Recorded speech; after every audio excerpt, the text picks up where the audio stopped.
I'm Gerald Bentley. This is LVWS Confidential. Tonight, we are joined in the LVWS ring by the 86er himself, Remy Marcel. Remy, hey, thanks for joining us here. Oh, I appreciate you guys having me on. Let me tell you. You know, you're one of the more often mentioned wrestlers on LVWS since we started. I just wanted to play a little clip here and then ask you for a reaction to it.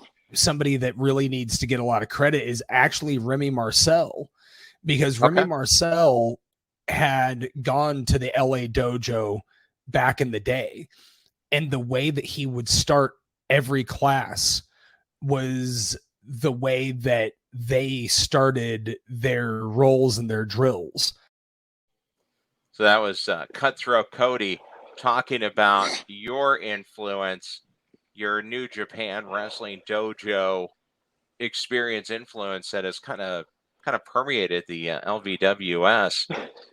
And he's just one of the few. Your name comes up all the time, and I'm wondering, how does that feel to be mentioned as being a big influence and a big guiding light to some of this next generation of wrestlers? I'd be lying if I told you it wasn't humbling. It definitely makes you feel good. And at the end of the day, when I lay my head down at night, it's quite the accomplishment just to be mentioned as an influence. I take pride in it. So I don't know if I set out to like kind of do that intentionally. I just kind of found myself in the scene and knew that at the time that I was coming up, nobody really had shown me kind of the way to work, how to get booked or what was proper training or any of that stuff. When I first broke in, our athletic commission was like heavily involved in Las Vegas. So they kind of ran like a school, but it was kind of, I don't know, generic is the best way to describe it, I guess, like, because it's kind of like, you get taught bumps and holds and stuff like that. But it wasn't until I got to the New Japan school where I felt like, holy shit, this shit is fucking for real. I can curse, right? Is it okay? Sorry. Yeah, now we just have to click the explicit content button. So, Sorry. I mean, we're going back like what, 20 some years? Yeah, I mean, so what had happened, how it all kind of came about, and you can actually watch this on YouTube. I don't know if anybody cares, but I think Marquez has put it up on YouTube. But what had happened was there was a Jushin Liger seminar, and me and my buddy, we had not been wrestling here in Vegas for a few years at this point. Like, we had set up a ring in our backyard because the schools would open up and they would shut down pretty quickly out here. So we, by happen chance, found a ring, set it up in a backyard, and just started training ourselves. And while we were doing that, we found a Jushin Liger seminar that was going to be in Santa Monica. So we were like, yep, let's go do that. So we took the 3 days, went down, and at the time that, it was the most grueling 3 days I've ever been put through, but it was really cool because of the camaraderie. I was super young in the business and I was like hungry as fuck. So I really wanted to have anything I could. And the New Japan style was kind of like how me and my buddy, like, we loved it. We loved the Super Juniors and stuff like that. So you couldn't get enough of it. And then just having Jushin Liger, you could see the smile on my face from ear to ear. But in the mix of all that, we got to meet Rocky Romero and TJ Perkins. And then when we left, Marquez was like, yo, because he was the vice president at the time. So he was like, Dave Marquez, Dave Marquez, right? The head of United so, Wrestling Network now. Yeah, sorry about that. Yeah, Dave Marquez. He was vice president of New Japan America, which was just the Santa Monica dojo. And so they would ship guys back and forth pretty frequently. But when we got there, we were the only guys who came out of state. So everybody was either a part of the dojo or was invited. So just to kind of give you a reference, at the time, Samoa Joe, and Punk were doing like the thing in ROH where they were going like the best of 3 series at the time, right? It was like that crazy, like best of 3, like they went nuts. It was like a rubber match that was all crazy. Well, at that time, the dojo was there, and I think Bryan Danielson wrestled Liger on that show. Well, anyway, they were all there that weekend, so we went through this crazy training. And as we were leaving, because we were the only two dudes who came out of state for this thing, Marquez was like, yo, if you guys want to come back, you guys can. It's X amount of dollars to kind of live here. Even though I don't think they were really able to do that at the time, but he threw that out there. So we were like, yes.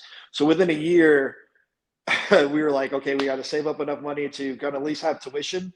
And we went out there on a whim. We gave all the tuition out, and then we got like jobs at like Bed Bath and Beyond just to kind of keep money coming in without it just going out. And then we lived at the dojo. Like I lived on an air mattress up in an attic. And at the time, Rocky Romero was like the head guy training the school or running the classes, but they shipped them off to Japan, and they really wanted Nakamura to get beefed up. So Shinsuke got shipped to America to get weight because they were going to have him wrestle Brock.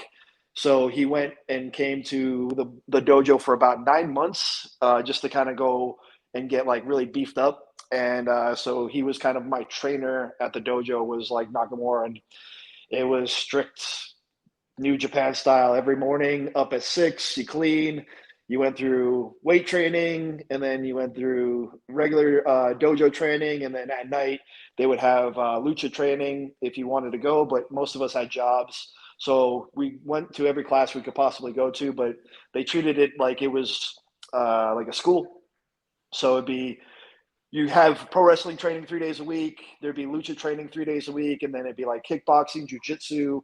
And our kickboxing and jiu-jitsu coach was Herb Dean. So it's kind of crazy just to have somebody who's, I don't know, world renowned, but Sure. at that time he was just kind of chilling. So, but he was our jiu-jitsu coach, and then we just kind of did that for 9 months until eventually they closed down because it was just running them way too much. Santa Monica's like pricing was bananas, and so we were there for a good part of like 9 months towards the end of that, and that was my New Japan experience. Well, it was but wild. that experience, that gave you the foundation for the career moving forward, because the New Japan reference that Cody gave from you, that had happened decades ago, and it was still kind of ingrained in you. Yeah, I mean, I don't think you ever lose that, right? Just because it was so grueling, and it definitely carved a lot of us, because there was 4 of us who went. I mean, the other 3 aren't really with us, and Jack, he was like the last of them who kind of survived all of us besides myself. And we when we had went, it was pretty grueling, but at the time we were super young in the business, and we had no idea what we were doing when I was 23. And Sure. so the business was really changed over the last, like, I don't know, 10, 15 years. But at that time, it was like small guys. We were either going to go to Japan or we were going to go to Mexico. And so they were kind of giving us towards going to one of those two. And they would get you opportunities. You would get opportunities, but you just kind of had to wait in line. And the way I believe, if they would have just lasted, it probably would have been okay. But because they closed down, we just had to find alternatives. I came back to Vegas, and there wasn't really much here. There's really not much going on in our community. It was until like they dropped the athletic commission that we actually were able to really kind of have a pro wrestling scene. And then while I got back from the dojo, I really didn't have much going on here. So I moved. My family is all from New Jersey. So Okay. I moved to New Jersey, and I went to the ROH school because I had no idea what to do. So I was just like, I'm just gonna putz around in ROH to see if I can get like some dark matches, some TV. And at that time, it was like during the HD Net time. So it was kind of wild to just kind of jump from like New Japan, and they all kind of knew me ish. Like I could get like TV spots and stuff like that, Yeah. but I wasn't anywhere near what I became as far as the gimmick and the character and even my pro wrestling. Like I spent some time in the South, and then the ROH dojo put a lot of emphasis. Like I accredit a lot of my I guess psychology of learning the pro wrestling traits to like Delirious. He was like super smart, and he came from the Midwest, where it was like that Tennessee, Nashville area where the work rate is definitely like the psychology of matches and all that stuff is kind Sure. of like an emphasis. And New Japan is definitely like, hey, we're gonna, it's pro wrestling, Strong style. It's just it's wrestling, and then you have, I was just at this point, I was just picking up all kinds of traits or all kinds of little nuances of what the art of pro wrestling was. So it was cool. And then we came out here, and Joe kind of started this thing in his backyard. There was a few like kind of spurt promotions, but none of them were really running like real legitimate venues until Joe ran the casino. Yeah. How long ago are we looking here? So this is Joe DeFalco Yeah, I starting mean, Future in Stars 2000, Wrestling. in like 2010. So I didn't get back to Okay. Vegas until around like 2009, 2010. ROH was really tough at that time. It was like I just had a lot of growing to do. I feel like while I was there, and I had a lot of cool opportunities, there was not the polished person who you probably see today. So when I moved from New Jersey to Las Vegas, it just was financially and personally better for me. So at the time, Joe was the only one who was really kind of like running like a legitimate show where it was like a show. And then he ended up getting like a few venues. Like the Silver Nugget was how they started, but once we got into the Sam's Town, it was, sky's the limit at that point, because it just kind of took off like a rocket, I felt. Yeah, it's amazing that just in that period of time you've gone from, like I said, basically no wrestling to now you have, I'd say, easily one of the most vibrant independent wrestling scenes in the country in Las For sure, Vegas. for sure, and it took a lot of stuff going into that, because there was a couple promotions out here beforehand that had like good people that you would get. Like Kenny King came out of like the school. It was called the UWF, and it was like a product of a guy who started with Buffalo Jim, and Buffalo Jim was kind of the guy who ran the pro wrestling scene out in Vegas, I guess.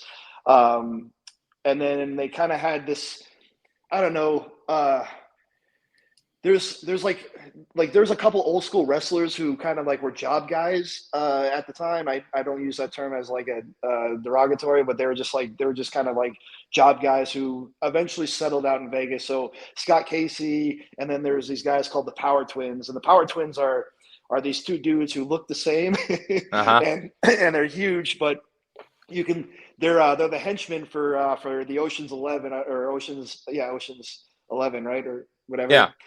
So if you watch that movie, they're like the henchmen who kind of like go in there and beat up Clooney a little bit, and so they landed that part just because they were known. So these guys all started like a wrestling promotion out here, but you couldn't do anything. It was like you had to have it as a school, because running a show, you would need licensing, and you actually had to have a paramedic on staff, because the athletic commission was so heavy into this. So you were regulated like a boxer.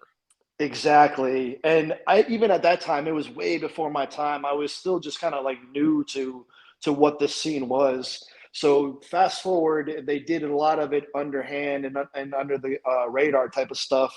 And then until that, I think the athletic commission stopped doing things or stopped regulating it around 2010. And that's when Joe really kind of was able to move and shake, like able to kind of get into venues and start a promotion. And I think his whole idea was just to run a show. It wasn't until the I guess the community of, oh, we should probably do a school as well. And then even when that school happened, there wasn't a whole lot of access, like we had guys, but now there's just like so many wrestlers, like so many people want to do it now. So it's awesome, like just the community and a lot of the people are trying to, the growth of this was weird. You have 10 guys who maybe want to still do it, and then right now you might have 20 dudes who come in on a whim for a class. It's kind of wild. Well, and just referencing that video clip we showed earlier, there was at least 10 or 12 people from FSW that went with Cody to that New Japan dojo in LA for their class. It's really been a amazing growth in just a little bit over 10 years. I think the West Coast too. I mean, we always had stuff, and there was always like a boom, but a lot of eyes were always on the East Coast, whether it be Florida or the tri-state area, where it was like Philly and New York. It wasn't until I feel like the last 10 years that the West Coast really started to kind of get a boom. And I mean, not just in the South, but the Pacific Northwest as well. There's a lot of great talent coming out of, Washington, and even NorCal has like a little bit of a boom right now. So it's kind of nice to see the West Coast as a whole have eyes on it, because there's a lot of guys who want to try, want to give this a go. Well, and there's definitely a circuit coming together with Las Vegas, Phoenix, Salt Lake City, San Fran, LA, and then even getting up into the Northwest with Defy Wrestling. That's really just grown organically, for the most part over the last 10 or 12 years. Like I said, the Northeast, that's where Ring of Honor was taken a hold of. It had that Baltimore, Jersey, Philadelphia run, and I don't know if it coincided with WCW going under and there just being WWE for a while, but now you're really seeing that rebirth all over. Well, it's weird because the independents were kind of in this. It was almost like they had startups in like 2015, 16. You just had all these like really crazy little promotions that were kind of giving it a go. Wrestle Circus would pop up and they'd have these like crazy, like independent indie darling shows where it'd be like anybody that was everybody there. In 2016, 15, 16, I started to go up to Portland, and I hadn't really been to the Pacific Northwest ever before, and they have a thriving community up there. But the guy who was running the West Coast Wrestling Connection ended up starting like a promotion out here too in Vegas, where it was called Paragon. And again, like there's a lot of these like random startup companies that were televised, inspired, and they would try to get these independent guys who were kind of on the brink of getting there to get them either on a level of getting signed or at least a boom. I remember the whole like Global Force Wrestling. Like at the time that we were kind of doing a lot of stuff as the tag team, there was just a lot of opportunities. Like the reason why we got Global Force was because Joe had helped us get into because they were working with Joe here. And like, I think a lot of the idea of us being kind of on that notoriety was because we were doing like Portland, and there's a couple of shows in the Midwest. I don't know if you guys are familiar with freelance wrestling or WrestlePalooza, but these like shows, they're like really crazy wild, where there's like thousands of people who go to these things, and they're all like rabid. They're really crazy shows, and they're really wrestling hungry communities. Like freelance is out of Chicago, and WrestlePalooza is out of Minnesota.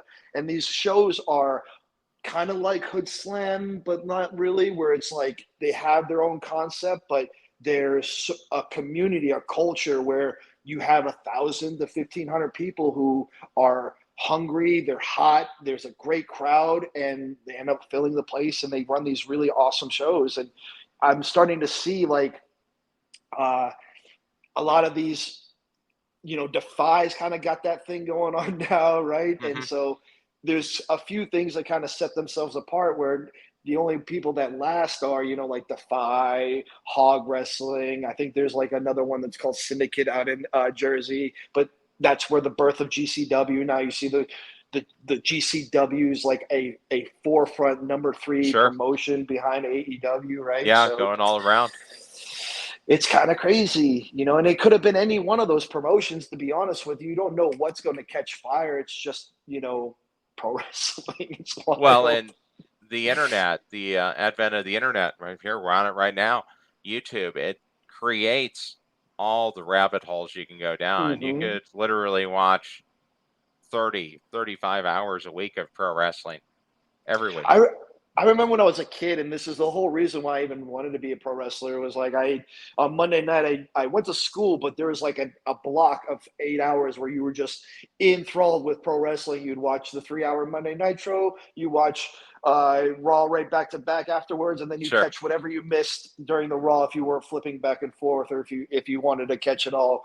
And that's how I'd spend my Monday night. So I'd get to bed at like 11, 12 at night, and then go to work or go to school the next morning Yeah. tired. But that was what I was hungry for, was pro wrestling. And now it's at my fingertips. If I want to just watch whatever, my guilty pleasure now is like watching, like I love pro wrestling, obviously, but I'm into documentaries with pro wrestling. So there's a couple guys who have some really good documentaries out on the internet that aren't like mass produced or mass published. Obviously, you have your Beyond the Mat and Card Subject to Change, which are really good ones. But Sure. I can't remember the guy. I think his name is Ryan. I'll definitely double check, or at least get you the stuff. But he just did like this one on Matt Tremont, and so this dude's like retiring, and I'm not completely into deathmatch. I am aware of it, and I do respect it, but just his story of him retiring, like they would put a whole entire hour-long documentary together for it. And I think it's enthralling, like these subdivisions of pro wrestling. It's almost like music now, right? Where you have metal, which is deathmatch wrestling. Yeah, different genres. Very true. Yes, different genres. So We I'm down just for had it all. on Principe Leon, so you get a little lucha libre. You get into the Japanese style. Get into the Joshi wrestling. Lady I just interviewed, Shaza McKenzie. She moved here from Australia. She's going to have a match in GCW against Maki Ito. So Maki Ito, that's a totally another different style. And then, of course, Nick Gage going to be in Las Vegas for Memorial Day weekend with one of the 15 cards that are going on. That and you watch a Nick Gage really, match, it's a different world. That weekend is going to be crazy. And again, you have these what feels like a festival. Like you're just what do you feel like watching? What are you into? And if you're a hardcore fan, you're probably going to hit all of them. And you're right. There is these like genres or these cultures of wrestling, but now you're starting to see them intermingle, which gets, they always say like fighting styles make matchups, right? So now we get to have the styles that kind of make up what pro wrestling is. And anybody versus Nick Gage at this point is kind of going to sell at least a little bit of something just because of what has transpired around him. And I think there's good and bad to those situations. Like I would have never known who Nick Gage was without the David Arquette thing, really, to be honest with you. Like I like deathmatch wrestling, but I've never followed it as hardcore as some of the people in the community does now. There's a really big culture for it. So I think you're starting to get these guys who kind of,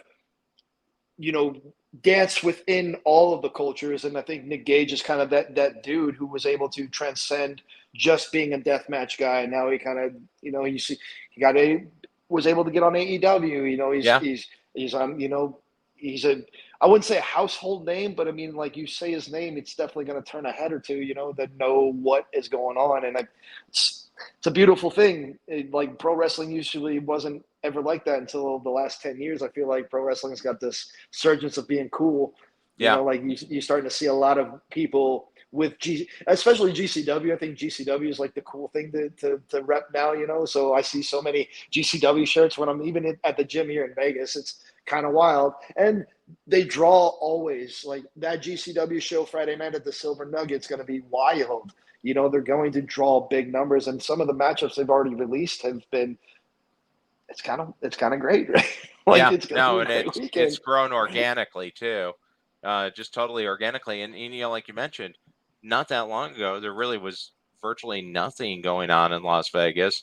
I mean, now we got a whole website, got a weekly show that supports it. But this Memorial Day weekend, you're going to have probably 15 different cards going on for the week. It's really just crazy, the amount of involvement. It's so crazy we went dark there. But it's crazy. Nah, it's no problem. It's crazy the amount of wrestling that's coming. Did you see this coming when you moved back to Las Vegas? You got to be kind of amazed with the growth so far. Like when I first got back here, it was really just to kind of apply myself to whatever pro wrestling was. Now I mean, we were just hoping to run a good promotion at the time.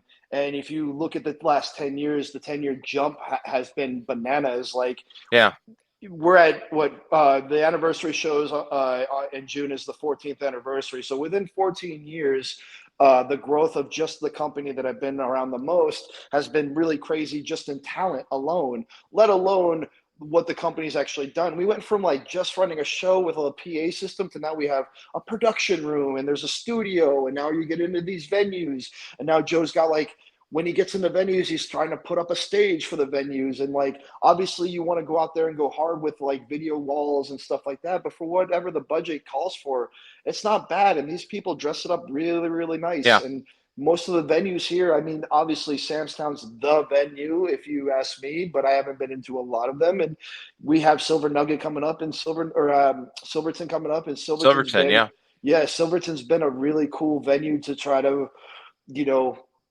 just being back there is going to feel big again. It's going to be really nice. Not that the Silver Nugget doesn't, but it's just a different atmosphere when there's when you're in these bigger venues, like the casino venues. Like, obviously I love the FSW studio. The venue they turned it into has been really amazing, but you're lacking ambiance, you know, like if you want to drink or sure. bring a kid or walk around or get food or any of that stuff, like you have to kind of, I don't know, Vegas is kind of a weird town to be that way. Well, and Where just to they're feel expecting a lot. to feel the energy of the crowd too, to get 1,000, 1,500 people there cheering you on, just get that electric atmosphere. It's definitely adds something to the show, both in person and on TV. And the last anniversary show was one of the best top to bottom cards we ever had, but the energy alone was phenomenal. Like, I can tell you, from the time I opened the show, I was opening with Willie Mack, to the time that we walked back through the curtain, that mega show was amazing. So those 3 stretches of shows towards only a year ago were a beautiful thing. I can only imagine now that we're starting to really kind of get steam. We have this weekend coming up, which is going to be huge, and then we're going to lead right into the following month, which will be the anniversary shows, and then into the summertime. So I'm expecting the boom to still keep going. And then you have all these other promotions that are kind of providing a culture as well. Like, I think the more people that are running here give it more eyes around the city itself. Mm-hmm. And, you know, it's hard for me to ever gauge that.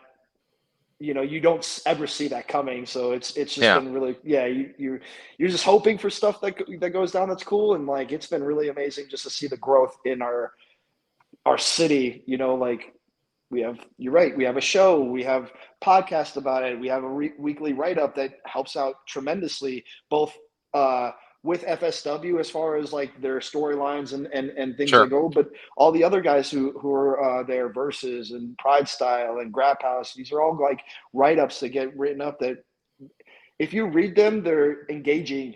So whoever reads them will be engaged and enthralled. And if you're a hungry wrestling fan, wish that was happening when I was young, right? And it's great for the wrestlers too, because they're able to work different matches, different styles, incorporate in different storylines, and just the amount of wrestling that goes on. I mean, I've talked with people around the country, and in some other cities, you may have to go months to get as many matches as you can get in a week in Las Vegas, with all those promotions, with Dark Arts, with Big Valley, with Grap House, Pride Style, Versus. I mean, it's just seems like an almost endless list of different wrestling opportunities in the city, which is just great, because everybody's got their own lane, their own style, and it allows everyone to work together. The great thing about majority of the time that these guys are putting on cards is you're starting to see matchups that you probably wouldn't see anywhere else, right? Yeah. And I think like that's what makes a difference. Like, you're getting different guys who come in or who get brought in, who get used in Pride Style or Versus or Dark Arts. You know, like Dark Arts especially has a lot of people who would never walk into a Vegas wrestling scene unless they happen to be here. But, you know, that's a promotion that's able to provide these guys who, you know, for all intents and purposes, you really wouldn't see anywhere else. And so I think like when you have these matchups and these people or the talents that get brought in, it's a win-win for the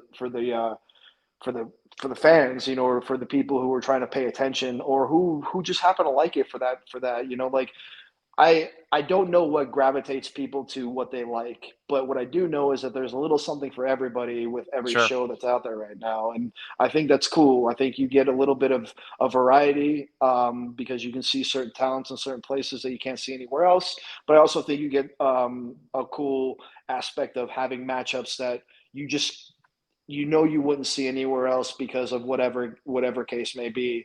I think Pride Style puts on a pretty good atmosphere as far as like the little community venue that they have, and I don't think it seats like a lot, but the overall ambiance and the feel of it, you start to generate like there's starting to be like a little bit of a culture there. And I think like when you start creating that kind of stuff, that's what's like magical about pro wrestling. Sure. People want to go to it, or they feel like, oh, I don't want to miss out on that kind of stuff. And I love that type of atmosphere when it comes to entertainment, like being in a position to feel like you don't want to miss out on the entertainment. I hope that never goes away. I just don't want pro wrestling to ever like not or take a backseat to just the overall amazing things that we have in the city. We have a hockey team, we have a football team, we're now getting a baseball team. Yeah. There's all this stuff that we have to compete against that is entertainment or for the dollar, essentially for the dollar. Sure. Not a lot of people have a dollar to spend, or at least you're voting with your dollar. And Yeah, it's cool that you can vote that's for pro not wrestling. even mentioning the casinos, the concerts, the shows. Well, hey, Everything. Yeah, let's go ahead and wind it down here. Get to the championship round. Got the LVWS confidential belt for you. Love it. Just a couple of quick questions. Sure, man. Out of all the wrestlers that you're influencing, do you have a couple that you think are going to make a big break the rest of 2023? A couple people to look out for. Gosh, our pool is so deep at this point right now. Like our depth chart is humongous. I really am. So Watson and Fresco are definitely a tag team. I feel like that are starting to become like really get their stride going. They're kind of looking the part. Sure.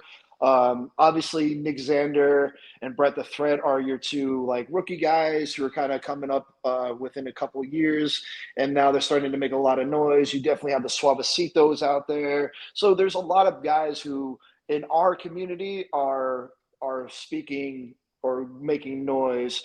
Devin Reno, Yeah, very much so. The Regulators. These are all guys out of Arizona who are also doing really well. Kevin Koa, these.